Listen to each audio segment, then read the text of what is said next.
Welcome back to We Connect. Sir, tell me, do you believe that Freemasonry has actually moved with the modern times? It seems so steeped in ancient rituals and ancient beliefs. I think it has moved well in tune with the modern times, with the advancement in our scientific knowledge, with the advancement in technology, with the advancement in the outlook that we have from what it was, let us say 100 or 150 years ago. The dress code, the way we conduct our meeting, the creeping in of technology into our conduct of our meetings, all this has changed. Beyond that, what has happened is we have become much more what shall I say, exposed in our charitable activities. But in recent times, there has been a kind of an explosion in our charitable activities. I have used the word because of the induction of younger elements, less conservative elements, who think we should open out, who think we should reach out to those who are less fortunate than us, because the amount of charitable activity is done by each lodge. Mind you, we do not take in outside donations. It is all our own contributions only which go towards our charities. We have established old age homes, we have established hospitals, we have established polyclinics. In fact, we have adopted a whole village in a place in Andhra Pradesh, including animal husbandry, community development, sanitation, water supply. All this is being looked after. This way, we have moved away from what was a very, very conservative bunch of people who were earlier in the lodges. So do you think, sir, that this is the right way to be going in this modern times? Yes, of course, yes. Of course, yes, because the younger generation do not want any conservatism. They are, you can see in their dress, you can see in their outlook, you can see in their interpersonal behavior. All this, I do not mean to say they are showing disrespect, but there has to be a change. Every generation thinks that the next generation is not doing the right thing, but it has always been proved to be the other way. There has always been a move forward only, there has hardly been any retrograde step taken by the younger generation. Right. When you talk about dress, and we know, and I saw this at your installation ceremony, where Freemasons seem to dress differently, and you just wonder what is going on when you look at it from an outsider's point of view. Is it necessary? Do you think that that's, acceptable in a way? What about your younger members? Are they good with that? Very good, very much so, very much so. They revel in dressing up like that, in the sense, a dress code is necessary for a kind of a more or less regimented organization, I would say. I won't call it a military discipline. There is a lot of discipline in our meetings. As you would have seen, we start on time, end on time, we do not unnecessarily drag the speeches, and our every act that we do is precisely planned and executed. So when that is happening like that, there has to be, everything has to go in a particular fashion.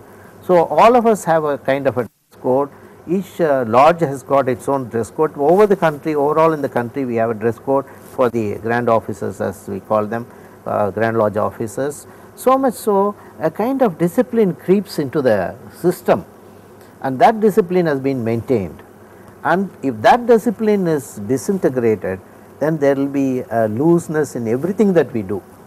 So there is bound to be a disintegration in everything else that we do. We believe that it is necessary, because even our movements, even the stance that we have, you can spot a Freemason from a mile by the way he even stands.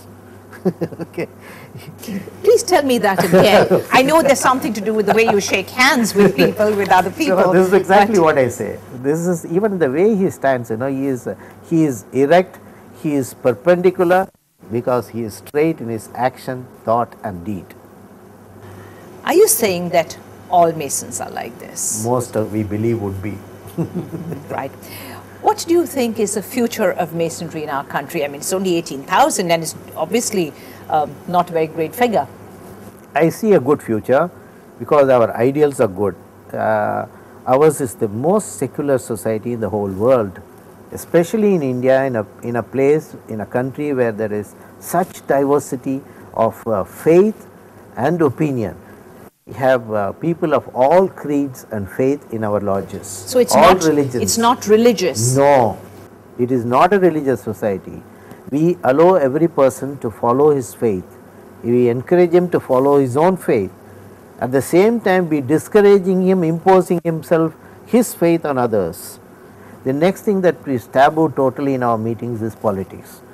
That is why we remain a cohesive society. So no politicians so no are Masons? Politics, no, politicians can be Masons, but he cannot bring his politics into the lodge. So there have been politicians, there are still politicians who are members of our lodges, but then two things we do not discuss inside our lodges are religion and politics. In your lodge itself, I did see the holy books of all the different religions there. So what was the purpose of that? We have 5 major faiths in our country. So these religious books are kept on the altar of our meetings. We pay obeisance to them before we start the meeting. We pay obeisance to them by the time we close the meeting. Our basic attribute is Mason is asked to pay due respect to the civil magistrate, to the legislature, to the powers that control him, to the powers of the state. So a Mason is never one who is a traitor to the state, who acts in any way will subvert the peace of the society. So these are all attributes which automatically come into a Mason. Can you not think of any better, can you think of any better organization than this? But it's an organization with secrets. Anything has to have its own secrets. So is it a secret that you lie in the coffin? Is it a secret that people drink from a skull and stuff like this? Rubbish, absolute rubbish. This is what people think about the Masons. These are all absolute rubbish. No. We don't lie in a coffin. We don't drink wine from a skull. No way. No. These are all figments of imagination created by authors who write fictions and books relating to that. I cannot say whether they were practices in the 17th and the 11th century or earlier than that when Freemasonry is supposed to have originated. Freemasonry, according to some, originated with Adam and Eve. Okay, right. So I cannot say what Adam and Eve did at that time. So, right. So just one. So may I ask you one final question? As the Grandmaster, what will be your precise role? Because you're a doctor, you're a professional person, you've been a professor, you still continue to teach. So where does the Grandmaster fit into your life? Well, see, this is the culmination of all my activities as a Freemason. Now, what my vision is to take this movement forward in this country, not only by membership, but making Masonry more meaningful to the society of which we are a member, contributing more to the society by way of charity, contributing more to the development of morality, ethics and character building in the society, which can be contributed in a big way by the Masons. See, we believe that we set an example to the others. Looking at us, people will wonder why this man is different and in what way he is different. They will start analyzing. That is what I want the Masons to be. My message to my brother Masons is, you must be a person who will be emulated by others in your day-to-day activities, in your compassion, in your charitable disposition, in your behavior with others, in your righteousness in action, thought and deed. Right. Well, we wish you all the very best in what you have lying ahead for you. And for the Freemasons, we really thank you very much for your time. It's been a pleasure having this interview with you. Thank you so very much indeed. Well, we've tried to get you some answers about Freemasons and what they're all about, but there's plenty of it that we'll never know because they want to keep these very safely guarded secrets.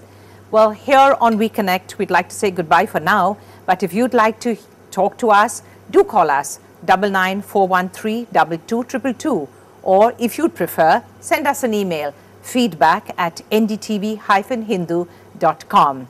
Thank you very much for watching us on We Connect.